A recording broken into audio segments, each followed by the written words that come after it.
இந்த பதிவை பார்க்க போகிற அத்தனை அன்பர்களுக்கும் அடியார்களுக்கும் அடியேனுடைய பணிவான வணக்கங்களை தெரிவிச்சுக்கிறேன். அன்பினை பெறுவாயாக, அதர்மங்கள் அனைத்தும் நீங்கி துன்பமும் தவிர்ந்து போகும், துயரம் இங்கு உண்டோ சொல்வாய்.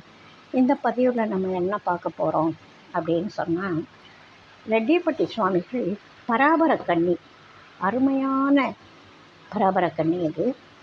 தாய்மானார் சுவாமிகள் எழுதின மாதிரி அந்த கருத்தை ஒத்த கருத்துக்கள் கொஞ்சம் இருக்கும். இன்னும் நிறைய முழுக்க பராபரக்கண்ணி முழுசும் சைவ சித்தாந்த கருத்துக்கள்.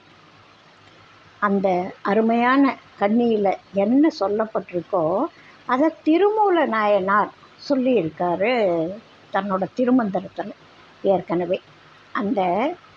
இந்த அடிக்கடி நான் சொல்லுவேன், அருட்பாடல்கள் வேதங்களுடைய, ஆகமங்களுடைய, சாத்திர நூல்களுடைய, தோத்திர பாடல்களுடைய பிழிவு அப்படின்னு நிறைய பதிவுகளில் நான் சொல்லியிருக்கேன். இந்த திருமந்திரத்தில் சொல்லப்பட்ட கருத்துக்கள் இதில் இருக்குது அப்படின்றத அன்பர்கள் அடியார்கள், இந்த அருட்சட்ட நெறியை பற்றி தெரிஞ்சிட்டவங்க இதோட சிறப்பை தெரிஞ்சுக்கலாம். தெரிஞ்சிக்காதவங்க இன்னும் புதுசாக தெரிஞ்சுக்கணுன்றவங்க தெரிஞ்சுக்கலாம். அதனால் இந்த பதிவு அதாவது அந்த யோக நிலைகள் என்னென்ன அப்படின்றத சொல்லணும் அப்படின்றதுக்காக தான் இந்த பதிவு போடுறேன். அதில் இவர் எல்லா கன்னிகளும் சொல்லலை, சில கன்னிகள் இந்த பதிவுக்கு எடுத்துக்கலாம். அஷ்டாங்க யோகம் அறிந்த தபோதனர்கள் நிஷ்டானுபூதியிலே நிலைத்தார் பராபரமே, அடயோகம் என்றும் அறிந்த சிவயோகியர்கள் திடயோகமாக ஜெயித்தார் பராபரமே, ராஜாங்க யோக நிலையில் நன்னெறியால் கண்டவர்கள் தேசா மௌன நிலை பெற்றார் பராபரமே, அம்பிகா யோகம் என்றும் அறைந்த மறை சாத்திரங்கள் வம்பரு கெட்டும் வழியோ பராபரமே, நேச நிர்விகற்ப நிஷ்டையது பூண்டவர்கள் பாசங்கடந்த பரங்கான் பராபரமே. அப்படி நிறைய சொல்லிகிட்டே போவார். இந்த யோக கலைகளில் எது கொஞ்சம் குறிப்பிடத்தக்கது அப்படின்ற மாதிரி அவர் சொல்கிறது வெகு சிறப்பாக இருக்கும். அதே மாதிரி அந்த ஆசனங்கள் பற்றியெல்லாம் சொல்லுவார். 64 யோகம் அல்ல என்று கண்ட நெஞ்சை பருவத்தை யான் தேடும் பதமோ பராபரமே. அந்த மாதிரி நிறைய ஏகப்பட்ட கருத்துக்களை அந்த கன்னிகளில் சொல்லிட்டு போவார். அதில் அஷ்டாங்க யோக நிலை அப்படின்னு சொல்கிறார் இல்லையா, அந்த அஷ்டாங்க யோகம்னா என்ன? யோகம் 64 யோக கலைகள் இருக்குது. அது ஏகப்பட்ட விரிக்கின் விரியும். அது கொஞ்சமாக சொல்லி முடிக்க முடியாத அளவுக்கு யோகக்கலை அது ஒரு கடல் அளவு. அதாவது கல்வி கரை இல்லாதது. அதில் ஒவ்வொரு தலைப்பும் ஒரு கடல் அளவுக்கு இருக்கும், விரிஞ்சிக்கிட்டே போகும். அதில் இந்த யோகக்கலையும் பெருசு தான். ஆனால் ஆன்மீகத்துக்கு முத்தி நெறி வேண்டுவோர்க்கு எதெல்லாம் முக்கியம் அப்படின்றத வச்சு தான் சுவாமிகள் அந்த சில யோக கலைகளை சொல்லியிருக்காங்க. இந்த யோக கலைகளினுடைய சில முக்கியமான சாத்திரங்களினுடைய சில முக்கியமான அப்படியே கருத்தை மெயினாக முக்கியமான பொருள்களை பொறுக்கி போட்டு தான் அருட்சட்ட நெறிய பண்ணியிருக்காங்க அப்படின்றத காமிக்கிறதுக்காக தான் இந்த பதிவு நான் எடுத்திருக்கேன். திருமந்திரத்தில் 3ஆம் தந்திரத்தில் அஷ்டாங்க யோகம் அப்படின்ற தலைப்பில் திருமூல நாயனார் சொல்கிறாரு, பிராணாயாம முறைப்படி யோகம் செய்தல் அப்படின்னு அந்த சிறு தலைப்பு கொடுத்துட்டு 549வது பாடல் திருமந்திரத்தில், உரைத்தனவர்க்கரி ஒன்று மூடிய நிறைத்த ராசி நிறைமுறை எண்ணி பிறைச்சதம் கெட்டும் பேசியே நந்தி நிறைத்த யம நியமம் செய்தானே. யார் இதை சொன்னது? இவர் யாருடைய மாணவர்னா நந்தியம்பெருமானுடைய மாணவர். தட்சிணாமூர்த்தி 4 பேருக்கு உபதேசம் பண்ணுவாங்கள்ல, அந்த மாதிரி நந்தியம்பெருமான்கிட்ட உபதேசம் பெற்றவர். பல வகையாய் பேசப்பட்டு வந்த பிராணனை பற்றி பல பேர் பல யோகங்களில் பல பேர் வாயிலாக பல மாதிரி ஐடியாக்கள் சொல்லலாம்.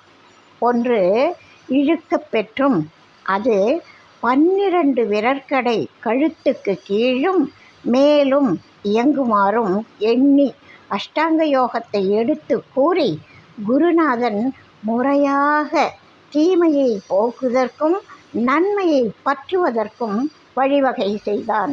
இந்த பாடலில் யம நியமங்களை சொல்லியிருக்காரு. அதை ஏன் நந்தியம்பெருமான் சொன்னார் அப்படின்னா, தீமையை போக்குவதற்கும் நன்மையை பற்றுவதற்கும் வழிவகை செய்தான். எல்லாமே இறைவன் ஆன்மாக்கள் கடை சேரணுன்ற நல்ல நோக்கத்தில் அருளியவை அனைத்து ஞான நூல்களும். அது மாதிரி நந்தியம்பெருமான் ஏன் செய்தார் அப்படின்றத இந்த பாடலில் சொல்கிறார். அஷ்டாங்க யோகத்துக்கு இன்றியமையாதவை, அஷ்டாங்க யோகத்துக்கு எது எது முக்கியமான தேவைகள், அப்படி முக்கியமாக செய்ய வேண்டியது என்ன அப்படின்னா, செய்த யம நியமம் சமாதி சென்று உய்ய பராசக்தி உத்தரபூர்வம் மெய்த கவச நியாசங்கள் முத்திரை எய்த வரை செய்தவன் இந்நிலைதானே. முன்னாடி சொன்ன மாதிரி யம நியம ஒழுக்கங்களில் நின்று சமாதி பொருந்தி உய்தி பெறவும், மக்கள் உய்தி பெறவும் முன்னால் நின்று வழிகாட்டி, நமக்கு முன்னால் நின்று வழிகாட்டி பின் நின்று தாங்கிக் கொண்டிருக்கும் பராசக்தியின் துணையை அடையவும், கவச நியாயங்கள் முத்திரைகளை அறிந்து ஒழுகவுமான இம்முறையிலே இவ்யோகத்தை நான் கூறிச் செல்வேன் அப்படின்னு சொல்கிறார். இந்த யோகத்தை எதுக்காக நந்தியம்பெருமான் சொன்னார், நான் இதை எப்படி முறைப்படுத்தி சொல்லிட்டு போகிறேன்னு கேளுங்க. ஏன் தெரியுமா? பராசக்தி முன்னாடி இருந்து நம்மளை வழி நடத்துகிறாங்க, பின்னாடி இருந்து தாங்கி பிடிச்சிக்கிட்டு இருக்காங்க. அதில் அதை உண்மையாக பயனடையணும்னா நான் சொல்கிறது அதுக்காகத்தான் சொல்கிறேன் அப்படின்றார். சமாதி கூடியவருக்கு பிறப்பு இல்லை. யாரெல்லாம் சமாதி நிலை அடையிறாங்களோ அவங்க பிறப்பு அப்படின்றதுலேருந்தே இந்த பிறப்பு இறப்பு அப்படின்ற சாகரத்தில் விழமாட்டாங்க. அதுக்கு சொல்கிறார், அந்நெறி இந்நெறி என்னாது அஷ்டாங்க தன்னெறி சென்று சமாதியிலே நில்மின் நன்னெறி செல்வார்க்கு ஞானத்தில் ஏகலாம் புல்நெறியாகத்தில் போக்கில்லையாகுமே. இறைவனை அடைவதற்கு அது வழி இது வழி என்று எண்ணி தேடி தடுமாறாது அஷ்டாங்க யோக நெறியில் நின்று சமாதியை அடையுங்கள். அங்ஙனம் அந்த நெறியில் போய் பொருந்தியவர்க்கு ஞான யோகம் வாய்த்து சிவப்பேறு பெறலாம். அஷ்டாங்க யோகம் பண்ணுறவங்களுக்கு ஞான யோகம் வாய்த்து சிவப்பேறு பெறலாம். அங்ஙனம் ஞானம் கைகூடாது போயினும் ஒருவேளை அவங்க ஏதோ அந்த பக்குவத்தில் கொஞ்சம் இருந்து குறை இருந்து ஞானம் கைகூடாது போயினும் பிறவிக்கு வரும் நெறியில் வந்து ஓர் உடலில் பொருந்துவது இல்லையாகும். இன்னும் கொஞ்சம் அவங்க வெயிட் பண்ணி முத்திக்கு வந்துடுவாங்க. அது வரைக்கும் கொஞ்சம், ஆனால் உடம்புல பிறக்காமல் இருப்பாங்க. அதுவே பெரிய பயன் இல்லையா? இன்னொரு பிறவி அவங்களுக்கு தேவைப்படாது. சமாதியில் யார் உட்கார்ந்தாங்களோ அவங்களுக்கு பிறப்பே கிடையாது. அதுலேருந்து அவங்க இப்போ தப்பிச்சிடுறாங்க.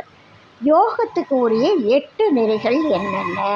அஷ்டாங்க யோகம் அப்படின்னு சொன்னோம் இல்லையா, அந்த யோகத்துக்கு உரிய 8 நெறிகள் என்னென்ன அப்படின்னு சொல்கிறார். இயம நியமமே எண்ணிலாவாதனம் நயமுறு பிராணாயாமம் பிரத்யாகாரம் ஜயம் மிகு தாரணை தியானம் சமாதி அயமுறும் அஷ்டாங்கம் ஆவதும் மாமே.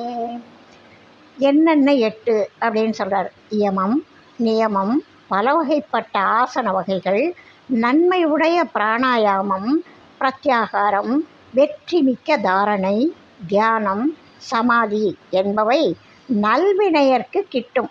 யாரெல்லாம் புண்ணியம் பண்ணியிருக்காங்களோ, நல்வினை நிறைய இருக்கோ அவங்களுக்கு தான் இந்த அஷ்டாங்க யோகத்தினுடைய இந்த பகுதிகள் கூட தெரியும் அப்படின்னு சொல்கிறார். நல்வினையாளருக்கு கிட்டும் 8 வகை உறுப்புக்களை உடைய யோக நெறி இது அப்படின்னு சொல்கிறார்.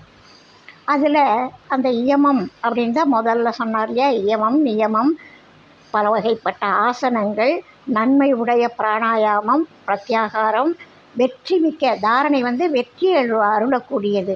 வெற்றிமிக்க தாரணை, தியானம், சமாதி, இந்த 8 உறுப்புகள். அதில் ஒன்றொன்னா விளக்கிட்டு போகிறார்.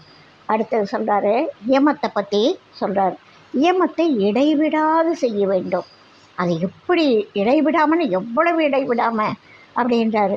எழுந்து நீர் பெய்யினும் 8 திசையும், எழுந்து நீர் பெய்யினும் 8 திசையும் செழுந்தண் நியமங்கள் செய்மின் என்று அண்ணல் கொழுந்தன் பவள குளிர்சடையோடே அழுந்திய நால்வர்க்கு அருள் புரிந்தானே. தட்சிணாமூர்த்தியாக இருந்து நால்வருக்கு உபதேசம் பண்ணிகிட்ருக்கார் கல்லால் மரத்து கீழே அப்படின்னு சொல்கிறாங்க இல்லையா. அந்த நால்வருக்கும் உபதேசம் பண்ணுறத, இந்த இயம நெறிகளை சொல்கிறாரு. இந்த இயமத்தை விடக்கூடாது. எப்படி விடக்கூடாது, எந்த அளவுக்கு கெட்டியாக இருக்கணும்னா, அதாவது வைராக்கியமாக இருக்கணும் அப்படின்னா, 8 திக்குகளிலும் சூழ்ந்து சோல் கொட்டுதில்லை, அதாவது கும்மிருட்டாக இருந்துட்டு கார்மேகம் அப்படி இருக்கும், சூழ் மேகம்னு சொல்லுவாங்க. அந்த கருப்பு மேகம் அப்படியே கவிஞ்சிட்டு கொஞ்சம் இறக்கமாக இருக்கும். மேலே இருக்கிறப்போ நமக்கு இருளாக இருக்காது. கார்மேகம், சூழ்மேகம் கீழே இறங்கி கொட்டப்போகுது. அந்த சமயத்தில் ரொம்ப கருப்பாக இருக்கும், இருளாக இருக்கும், வெளிச்சம் இருக்காது. அந்த நிலையில் 8 திக்குகளிலும் சூழ்ந்து மழை பெய்தாலும் குளிர்ச்சி அளிக்கும் நியமங்களை தவறாமல் செய்யுங்கள் என சிவபெருமான் கொழுவிய பவளம் போன்ற குளிர்ந்த சடையுடனே பொருந்திய ஜனகர் முதலிய முனிவர் 4வர்க்கும் உரைத்தருளினான். இறைவன் அவங்க 4 பேருக்கும் எப்படி இயமத்தை விடாமல் கடைப்பிடிக்கணும் அப்படின்னு சொல்கிறார். 8 திசையிலையும் மழை பெஞ்சாலும் உன்னுடைய ஒழுக்க நெறியிலேருந்து நீ மாறாத, மழை பாட்டுக்கு பெய்யட்டும், நீ செய்கிறத செய், அதிலேருந்து வழுவாதே. மழையை காரணம் காட்டக்கூடாது. அதுதான் அவர் சொல்கிறார். மழை பெய்யுதா அதனால நான் இதை பண்ணலை அப்படின்னு காரணம் காட்டக்கூடாது. வழுக்குனா வழுக்கிட்டே போகும். அதனால தான் எந்த நிலையிலையும் திடமாக இருக்கணும் அப்படின்றதுக்காக சொல்கிறார்.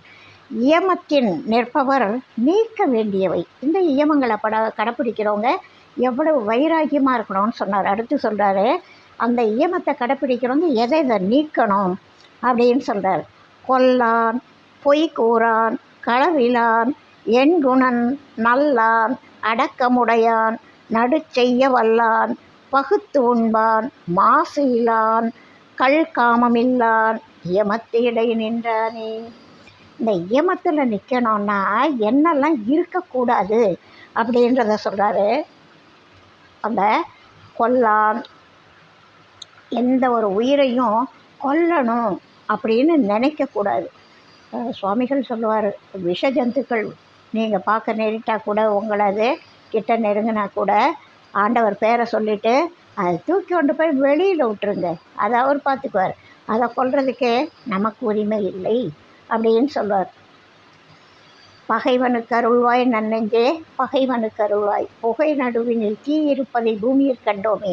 அந்த பாடலில் பாரதியார் சொல்ல, எல்லா உயிருக்குள்ளேயும் பரமன் இருக்கின்றான் அப்படின்னு சொல்வார். அதை தான் இவர் சொல்கிறார். ஒரு உயிரையும் கொல்லுவதற்கு நமக்கு உரிமை இல்லை. அந்த கொல்லாதவன், பொய் சொல்லாதவன், திருடாதவன், ஆராய்ச்சி உடையவன் என்ற விஷயத்தை எது சரி எது தப்புன்னு நல்ல நோக்கத்தோடு சிந்திக்கக்கூடியவர்கள், சிந்தையில் தெளிவு உடையவர்கள், அதுதான் ஆராய்ச்சி உடையவன், நல்லவன், பணிவு உடையவன். டாம்பிகம், தற்பெருமை, ஆணவமலம் அதெல்லாம் தூக்கலாக இல்லாமல் பணிவு உடையவன்.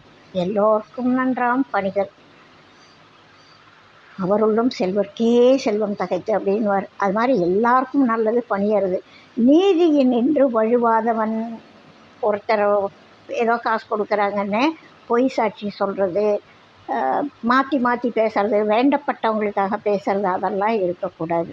நீதி வழுவாமல் பேச்சு பேசணும். எது நமக்கு தெரிஞ்ச உண்மையோ அதை மட்டும்தான் சொல்லணும்.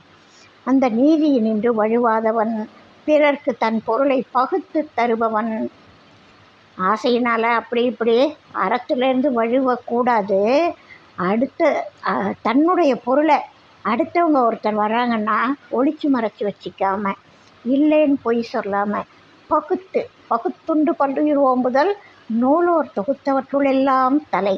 அது மாதிரி பிறருக்கு பொருளை பகுத்து தருபவன், குற்றமில்லாதவன், காமம் இவைகள் இல்லாதவன் என்னும் இயல்பு உடையவனே இயமத்தை மேற்கொள்ளத்தக்கவன். இது எல்லாம் அப்படியே அருட்சட்ட நெறி. சட்டத்தில் இருக்கிறவங்க சட்ட அடியார்கள் இதெல்லாம் பண்ணக்கூடாது அப்படின்னு சுவாமிகள் சட்ட நெறியை தொகுத்து வச்சுருக்காங்க. அதுதான் அவர் சொல்லுவார், லக்ஷ்மிக்கு ஒப்பு, திருமாலுக்கு ஒப்பு, முருகனுக்கு ஒப்பு, விநாயகருக்கு ஒப்பு, உமையம்மைக்கு ஒப்பு, இப்படி எல்லாருக்கும் ஒப்புடைய சட்டம் அப்படின்னு சொல்லுவார். விநாயக பெருமான் இவருக்கு சொல்ல இவர் இங்கே கொடுத்தது தான் அருட்சட்ட நெறி. அந்த சட்ட நெறியை இவரும் விநாயக பெருமானும் டிஸ்கஸ் பண்ணி ஃபைனலைஸ் பண்ணது, அதை அரங்கேற்றம் பண்ணது எல்லா தெய்வங்கள் முன்னாடியும். அப்பேற்பட்ட அருட்சட்ட நெறி. அதில் பிழை குற்றங்கள் இருக்குமா? இந்த குற்றங்களை நீக்கக்கூடிய அத்தனையும் இயமத்தை கடைப்பிடிக்கிறவங்க எதெல்லாம் வேணான்றாங்களோ அதெல்லாம் சட்ட நெறியில் வேண்டாம் அப்படின்னு சொல்லியிருப்பார். நியமம். இப்போது இயமத்தை பற்றி இவ்வளவு சொன்னார். இயமம் எதுக்காக செய்யணும்? இந்த முறையில் அஷ்டாங்க யோகத்தினுடைய பயன் என்ன? இயமம் எதுக்காக? அதனுடைய பயன் என்ன? யாரெல்லாம் அதை கடைப்பிடிக்கலாம்? கடைப்பிடிக்கிறவங்களுக்கு என்ன லாபம்? அப்படி எதை விட்டுடணும் எல்லாத்தையும் சொன்னார் முதல்ல இயமத்தில். இப்போ நியமம் அடுத்த தலைப்பை சொல்கிறார். ஆதியை வேதத்தின் அப்பொருளானை சோதியை அங்கே சுடுகின்ற அங்கியை பாதியுள் மன்னும் பராசக்தியோடு உடன் நீதி உணர்ந்து நியமத்தனாமே. நியமத்தை மேற்கொள்பவன் பழமையானவனை, நாத வடிவினன் ஆனவனை, பேரொளி வடிவானவனை, மூலாதாரத்தில் அக்கினிமயமாய் உள்ளவனை, சிவத்திடம் பிரிவில்லாமல் இருக்கும் சக்தியுடன் உயிருடன் உடனாய் நிற்கும் இயல்பை உணர்ந்து ஒழுகுதல் வேண்டும். நமக்குள்ள உடம்பினுக்குள்ளே பொருள் கண்டேன் அப்படின்னு சொல்லுவார் திருமூலர் வேற ஒரு பாடலில். அதுபோல் நம்மோட உயிரோட உடனாய் நிற்கக்கூடிய இயல்பை உணர்ந்து ஒழுகுதல் வேண்டும். அவங்க நம்மோட இருக்காங்க. சொல்லுவாங்க, சின்ன வயசில் ஒரு தப்பு பண்ணால் சொல்லுவாங்க பெரியவங்க, சாமி கண்ணை குத்திடும் அப்படின்னு சொல்லுவாங்க தெரியுமா?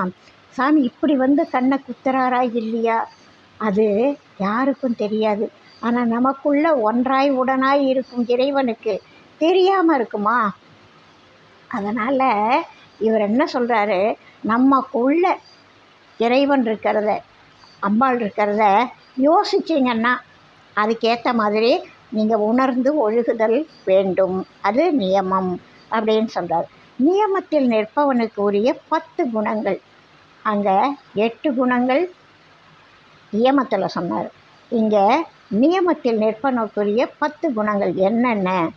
தூய்மை, அருள், ஊன் சுருக்கம், பொறை, செவ்வை, வாய்மை, நிலைமை வளர்த்தலே மன்றி இவை காமம், களவு, கொலை என காண்பவை நீதி இறைந்து நியமத்தனாமே.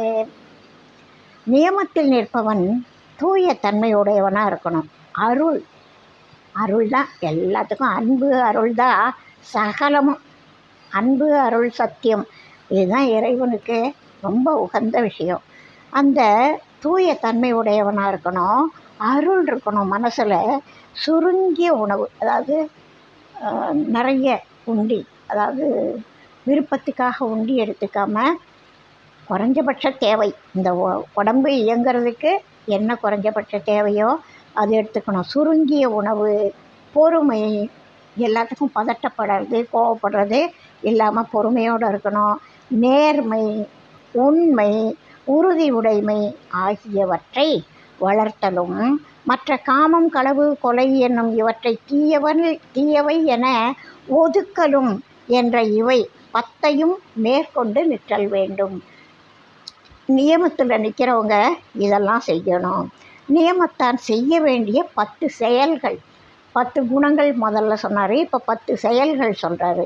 தவம், ஜபம், சந்தோஷம், ஆத்திகம், தானம், சிவன் தன் விரதமே, சித்தாந்த கேள்வி, மகஞ்சிவ பூசை, மதி சொல்லீர், ஐந்து நிவம் பல செய்யின் நியமத்த நாமே. நியமத்தை மேற்கொள்பவன் தவம், ஜபம், மகிழ்ச்சி, தெய்வ நம்பிக்கை, கொடை, முப்பொருள் உண்மை கேட்டல், வேள்வி, சிவபூஜை, பேரொளி தரிசனம் என கூறப்பட்ட பத்தினையும் உயர்வாய் கடைப்பிடிக்க வேண்டும். இது அப்படியே அருட்சட்ட நெறியில் சொல்லப்பட்ட கருத்துக்கள்ங்க. தவம் செய்யணும், தியானம் பண்ணணும், ஜபம் பண்ணணும், எப்போதும் மகிழ்ச்சியாக இருக்கணும். ஏன்னா வந்ததை ஒப்புக்கொள்வாயின்னு சொல்லுவார். எதுக்காகவும் நீ சஞ்சலப்படாத, ஆசைப்படாதே, கோவப்படாதே அப்படின்னு மகிழ்ச்சியாக இருக்கணும். தெய்வ நம்பிக்கை, திட நம்பிக்கை இருக்கணும். கொடை, அதான் பகுத்துன்ற மாதிரி கொடை கொடுக்கறது. முப்பொருள் உண்மை கேட்டல், இதுதான் முக்கியமாக சொல்லுவார் சுவாமிகள். வேள்வி, சிவபூஜை, பேரொளி தரிசனம் என கூறப்பட்ட பத்தினையும் உயர்வாய் கடைப்பிடிக்க வேண்டும். இதெல்லாம் முக்கியம், எந்த அளவுக்கு முக்கியம், உயர்ந்த விஷயம் அப்படின்னு கடைப்பிடிக்க வேண்டும் அப்படின்வார். அடுத்த தலைப்பு ஆதனம். ஆதனம்னா ஆசனம். அதுதான் எங்கே உட்கார்ந்து, எப்படி உட்கார்ந்து நாம் தியானம் பழகலாம் அப்படின்றத சொல்கிறாரு. இது சுவத்திகாசனம், அதாவது சுகமாக உட்கார்றது அப்படின்றத வச்சு சொல்கிறாரு. அந்த இருக்கை நிலையினால் என்னென்ன பயன்கள் உண்டாகும், ஆசனம்னா எப்படி உட்காரோம், அதனுடைய பயன் என்ன அப்படின்றதையும் சொல்கிறார். பங்கயம் மாதி பரந்த பல்லாதனம் இங்குளவாம் இருந்தாலும் அவற்றினுள் சொங்கில்லையாக சுவத்திகம் என மிக தங்க இருப்ப தலைவனும் ஆமே. பத்மாசனம் முதலிய பல ஆசனங்கள் உள்ளன. அத்தகைய ஆசனங்களுள் 8 முக்கியமானவை. 64 யோகாசனங்கள் இருக்குது அப்படின்றாங்க. அது இன்னும் புதுசாக வேறு இருக்குது. அந்த நாட்டுக்கு இந்த நாட்டுக்கு அப்படி இப்படின்னு கொஞ்சம் மாற்றம் பெற்றதும் இருக்குது. அதையெல்லாம் எனக்கு அந்த அளவுக்கு அதையெல்லாம் தெரிஞ்சு தெளிவாக சொல்கிறதுக்கே எனக்கு அறிவு இல்லை. ஆனால் யோகக்கலைகள் நிறைய இருக்குது. அதில் 8 முக்கியமான ஆசனங்கள். அந்த 8ம் சோர்வு இல்லாமல் சுவத்திகம் என்ற சுகாசனத்தில் பொருந்தி இருக்கத்தக்கவன் தலைவன். நீ எத்தனை ஆசனங்கள் வேணாலும் இருக்கட்டும், ஆனால் ஒரு சுகமான ஆசனத்தில் உனக்கு, உன்னுடைய உடம்புக்கு, உன்னுடைய சூழ்நிலைக்கு எது உன்னால் சுகமாக உட்கார முடியுதோ, சிரமப்படாமல் உட்காரணும், முறையாகவும் உட்காரணும், சிரமப்படாமையும் உட்காரணும்.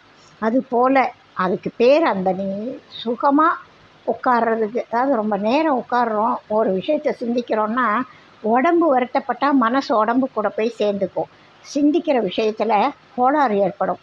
அதனால் சுகாசனத்தில் பொருந்தி இருக்கத்தக்கவன் தலைவன் அப்படின்னு சொல்கிறார். பத்மாசனத்தை பற்றி சொல்கிறாரு. ஓரணை அப்பதம் ஊர்வின் மேலேறிட்டு ஆற வலித்ததன் மேலே வைத்து அழகுற சீர்த்திகள் கைகள் அதனை தன் மேல் வைக்க பார்த்திகள் பத்மாசனம் என ஆகுமே. இந்த பத்மாசனத்தை பற்றி எல்லாருக்கும் தெரியும். ஒரு பக்கம் அணைந்த காலை தொடையின் மேல் ஏறும்படி செய்து மிகவும் இழுத்து வலப்பக்க தொடையின் மீது இடக்காலையும் இடப்பக்க தொடையின் மீது வலக்காலையும் வைத்து அழகாக கைகளை மலர்த்தி தொடையின் மீது வைத்தால் அஃது உலகம் புகழும் பத்மாசனம். பத்மாசனம் எப்படி பண்ணணும், எப்படி உட்கார்ந்தா அது பத்மாசனம் அப்படின்னு சொல்கிறாரு. பத்ராசனத்தை பற்றி சொல்கிறாரு. அவர் சில 8 முக்கியமான ஆசனங்கள் சொன்னார் இல்லையா, அதனால் விளக்குறாரு. துரிசில் வலக்காலை தோன்ற வேமேல் வைத்து அரிய முழந்தாளில் அங்கைகளை நீட்டி உருகியிடும் உடல் செவ்வே இருத்தி பரிசு பெறும் அந்த பத்ராசனமே.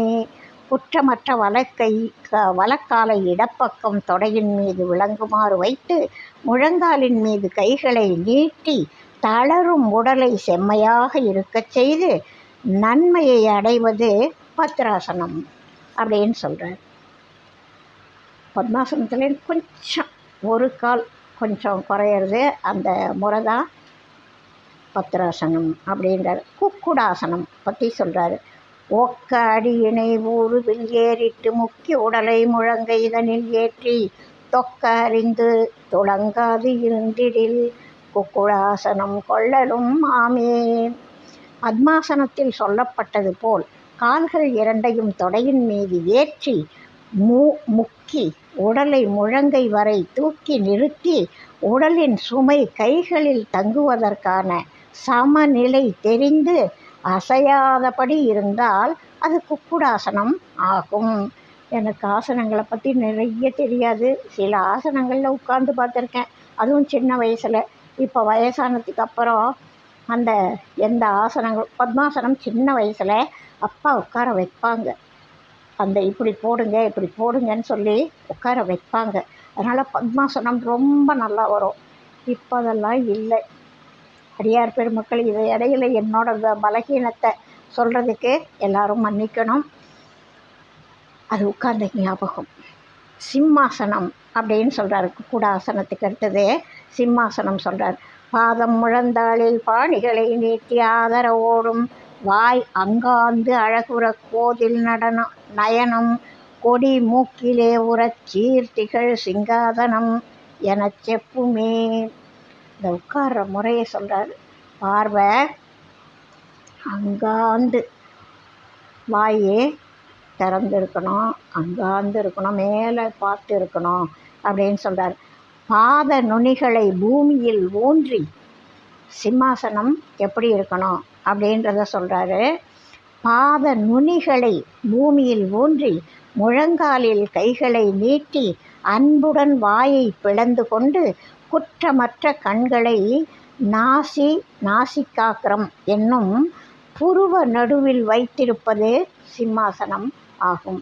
கால் நுனி மட்டும்தான் தரையில் இருக்கணும், கை முழங்கால் மேலே இருக்கணும், வாய் பிளந்து இருக்கணும், கண் மேல் நோக்கி இருக்கணும். அப்படி இருக்கிறது சிம்மாசனமாகும் அப்படின்றாரு. ஆசனங்கள் பல ஆசனங்கள் இருக்கப்பா. பத்திரம், கோமுகம், பங்கயம், கேசரி, சொத்திரம், வீரம், சுகாதனம், ஓரேழும், உத்தமமாம் முதுவாசனம், 8 10 100 பல்லாசனமே. 8 64, 8 10 100 பல்லாசனமே. பத்திரம், கோமுகம், பங்கயம், கேசரி, சொத்திரம், வீரம், சுகாதனம் என்ற 7ம் மேலானவை. பழமையாய் உள்ள இவ்வாசனங்கள் இவற்றுடன் 126ஆம் இவற்றின் மேல் உள்ள ஆசனங்களும் உண்டு அப்படின்னு சொல்கிறார். ஏராளமான ஆசனங்கள் இருக்குது. ஒன்றையே பல வகையில் பல பிரிவு இருக்குது. அது அப்படி கணக்கு பார்த்திங்கன்னா இவ்வாசனங்கள் 7 தான் முக்கியமானதுன்னு சொல்கிறாரு. இவற்றுடன் 126ஆம் இவற்றின் மேல் உள்ள ஆசனங்களும் உண்டு அப்படின்னு சொல்கிறார். ஒவ்வொரு அதில் பத்திரம், கோமுகம், பங்கயம், கேசரி, சொத்திரம், வீரம், சுகாதனம் அப்படின்னு 7 முக்கியம் சொல்கிறார்ல, அந்த 7ஐயும் விளக்குறார்.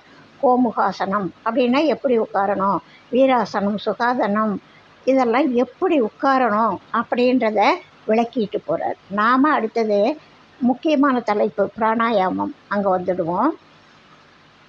பிராணன் காற்று, மூச்சு, அது இடகலை, பிங்கலை, இடது நாசியில் போகிறது, வலது நாசியில் போகிறது எல்லாருக்கும் தெரியும். பிராண ஜெயம் உண்டாகும் அப்படின்னு சொல்கிறார்.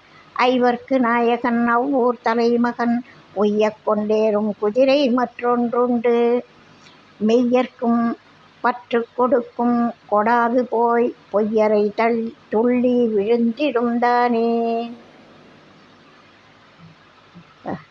ஐம்பொறிகளுக்கும் தலைவனும் உடலுக்கு தலைவனுமாகிய ஆன்மா உய்யப் பெற்று மேலடைய மனத்துடன் பிராணன் என்ற குதிரை ஒன்று உள்ளது. சுவாமிகள் இந்த மனசை வாசி குதிரை அப்படின்னு சொல்லுவார்.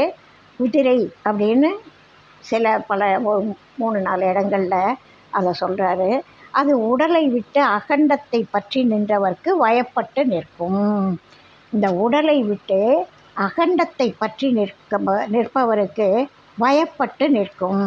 மெய் உணர்வு இல்லாமல் கண்டத்தை பற்றி நிற்பவர்க்கு பிராணன் பயப்படாது, கீழே போய்விடும். கண்டத்துக்கு மேலே இருக்கிறது பயப்படும், கீழே போகிறது கண்டத்துக்கு கீழே போகிற பிராணன் பயப்படாது, கீழே போய்விடும் அப்படின்னு சொல்கிறார். குருவருள் தேவை. இது எல்லாம் கிடைக்கணும்னா உனக்கு குருவருள் தேவையப்பா.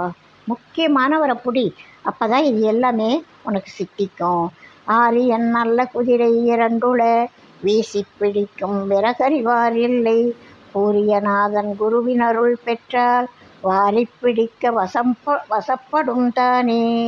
மனம் என்னும் ஆரியன் மிகவும் நல்லவன். மனசை நல்லவன்னு சொல்கிறாரப்பா திருமூலர். மனம் என்னும் ஆரியன் மிகவும் நல்லவன். ஓடுகின்ற பிராணன் அபானன் என்ற 2 குதிரைகள் உள்ளன. அவற்றை வெளியில் விட்டு உள்ளே நிறுத்துகின்ற திறமையை உடையவர் இல்லை. பிராணஜயம் பெற்ற குருநாதனின் அருள் கிட்டினால் பிராணன் அபானன் ஆகிய குதிரையை சேர்த்து பிடிக்க பிராணன் ஜெயம் அமைத்திடும், ஜெயமளித்திடும். அந்த குதிரையை எப்படி அடக்கணுன்றத குரு மூலமாக நீ கற்றுக்கோப்பா. அதுக்குண்டான குரு கிடச்சிட்டா இந்த பிராணன் அபானன் 2 தான் குதிரை மாதிரி வேகமாக அவர் பாட்டுக்கு சஞ்சாரம் பண்ணுவார். அவரை அடக்கிறது எப்படின்னு குரு மூலமாக கற்றுக்கணும் அப்படின்னு சொல்கிறார். சோம்பல் நீங்கி சுறுசுறுப்பு உண்டாகும். இந்த பிராணாயாமம் பண்ணுறதுனால என்ன பலன் கேட்டால், சோம்பல் நீங்கி சுறுசுறுப்பு உண்டாகும். புள்ளினும் மிக்க புறவியை மேல் கொண்டால் கள்ளுண்ண வேண்டாம் தானே களி தரும். இந்த புள்ளினும் மிக்க பறவையை விட வேகமாக செல்லக்கூடிய அந்த குதிரையை புறவியை மேற்கொண்டால் கள் உண்ண வேண்டாம். கல்லை சாப்பிடாமையே அது பாட்டுக்கு தானே களி தரும். கல்லுண்டவன் எப்படி மயக்கத்தில் இருக்காங்களோ அது போன்ற ஒரு மயக்கம், போதை, சந்தோஷம், களி அது தரும். எது? இந்த 2 குதிரை மேலே ஏறி சவாரி பண்ண ஆரம்பிச்சிட்டா துள்ளி நடப்பிக்கும், இளமை வந்துடுமா. துள்ளி நடப்பிக்கும், சோம்பு தவிர்ப்பிக்கும், சோம்பல் போயிடும். உள்ளது சொன்னோம் உணர்வுடையோர்க்கே அப்படின்னு சொல்கிறாரு. பிறவி நீங்கும். இதில் இன்னொரு பலன் என்ன அப்படின்னா, பிராணன் மனத்தொடும் பேராது அடங்கி பிராணன் இருக்கின் பிறப்பிறப்பு இல்லை. பிராணன் மடை மாறி பேச்சறிவித்து பிராணன் நடைபேறு பெற்று ஒண்டீர் நீரே.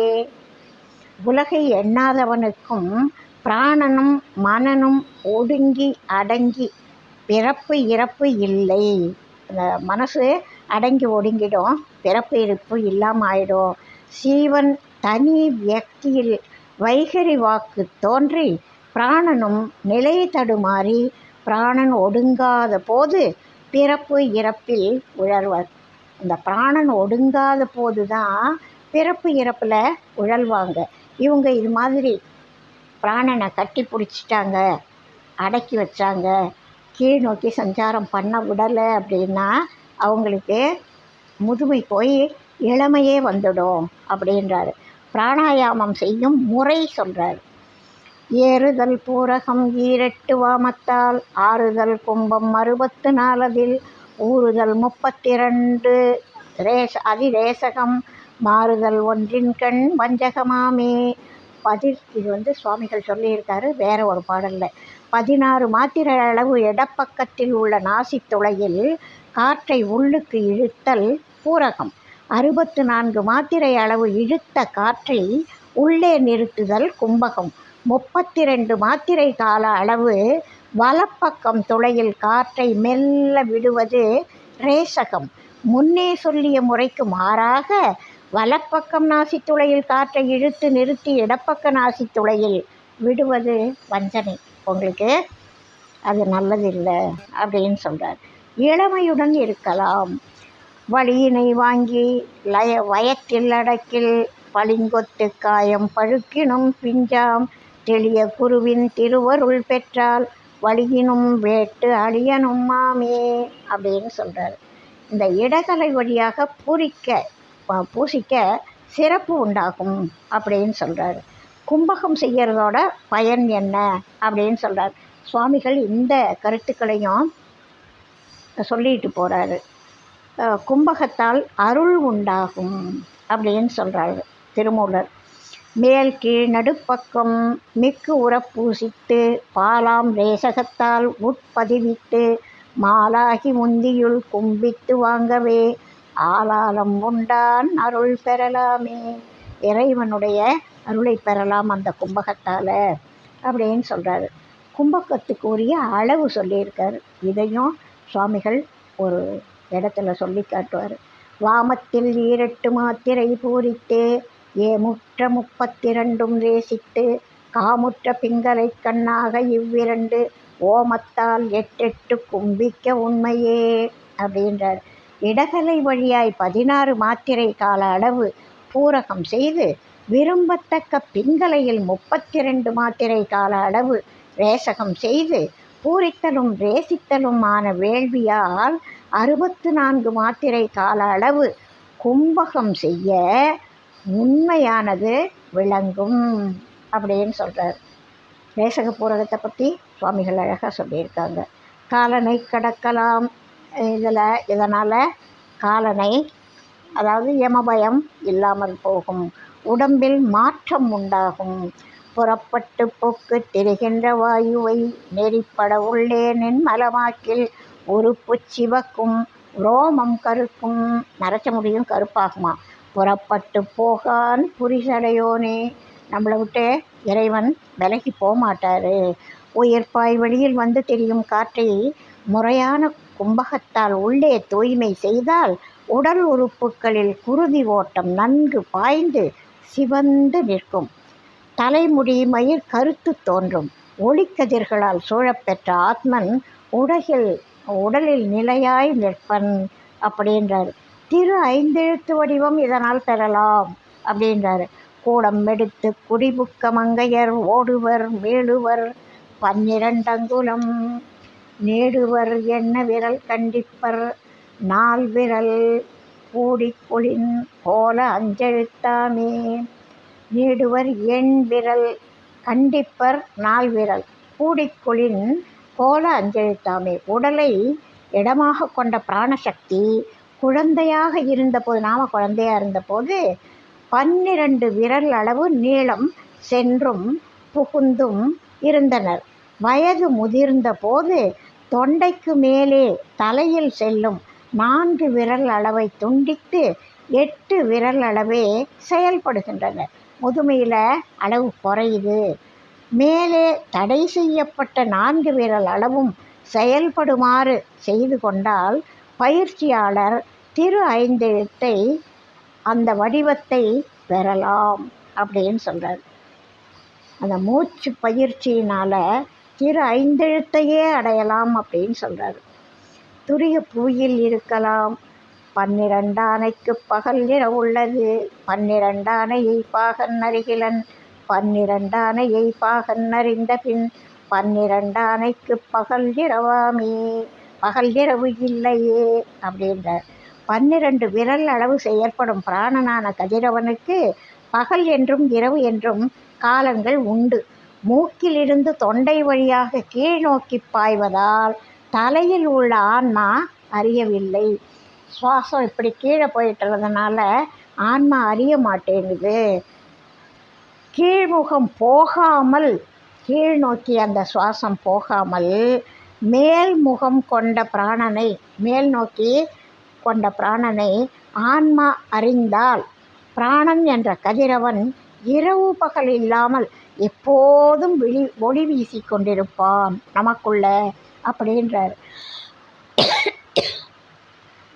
அடுத்தது பிரத்யாகாரம் பற்றி சொல்கிறாரு. பழம்பொருளான சிவனை இதனால் உணரலாம். பிரத்யாகாரம்னா என்ன? வெளியே செல்லும் உள்ளத்தை உள்ளே நிறுத்தி பழகுதலே பிரத்யாகாரம். மனசை வெளியில் பொறிகள் வழி விட்டுடாமல் உள்ளே நிறுத்தி பழகிறது தான் பிரத்யாகாரம். இதுதான் அடயோகம், லயயோகம், நியமம், ஆசனம், லம்பிகா யோகம், மந்திர யோகம், ராஜயோகம், சிவயோகம், இத்தனை பேராலையும் இதை சொல்லலாம். அந்த பிரத்யாகாரத்துக்கு அவ்வளவு முக்கியத்துவம் இருக்குது. பழம்பொருளான சிவனை உணரலாம். கண்டுள்ளே கருத்துற வாங்கிடில் கொண்டுள்ளே குணம் பல காணலாம். பண்டு அந்தெங்கும் பழமறை தேடியை இன்று கண்டு இங்கே இருக்கலும் மாமே. வெளியே செல்லும் இயல்புடைய மனத்தை உள்ளே பொருந்தும்படி செய்துவிட்டால் அக்காட்சியால் சிறிது சிறிதாய் இருள் நீங்கி ஒளி பெறலாம். முன்பு விரும்பி எங்கும் பழைய மறைகளால் தேடப்பட்ட பரம்பொருளை எடுத்த உடலின் உள்ளே கண்டு மகிழ்ந்து இருக்க முடியும். இறைவனை நீங்கள் வேற எங்கேயும் போய் தேட வேண்டாம். மனசை அடக்கிட்டீங்கன்னா உங்களுக்குள்ளேயே இறைவனை தாராளமாக நீங்கள் கண்டுபிடிச்சிடலாம் அப்படின்றார். மனத்தை மந்திரத்தால் உள்ளிழுத்து பழக வேண்டும். சுவாமி இதெல்லாம் படிக்கிறப்போ சுவாமிகள் பாடல்கள் தான் ஞாபகம் வருது. மந்திரம் ஒன்றை நினைந்து நினைந்து மனம் குவியும்படி சிந்தை தெளிந்து நீ வாடுவாயின்னு ஒரு அருமையான பாடல் அதில் சொல்லியிருப்பார். இந்த மனத்தை மந்திரத்தால் உள்ளிழுத்து பழக வேண்டும் அப்படின்றார். எப்படி அப்படின்னா, நாபிக்கு கீழே 12 அங்குலம் நாபிக்கும் மந்திரம் தன்னை அறிகிலர். தாபிக்கும் மந்திரம் தன்னை அறிகிலர். தாபிக்கும் மந்திரம் தன்னை அறிந்த பின் கூவிக்கொண்டு ஈசன் குடியிருந்தானே, அங்கேயே இருந்துருவான். கொப்புளுக்கு கீழே, கொப்புன்றது தொப்புள், 12 அங்குலத்தில் மூலாதாரத்தில் உள்ளது குண்டலினி. அதை மேல் எழுப்பும் மந்திரமான பிரசாத மந்திரத்தை யாரும் அறியவில்லை. அந்த மந்திரத்தை அறிந்த பின்பு சிவன் நாத மயமாய் தலையில் விளங்குவான் அப்படின்னு சொல்கிறார்.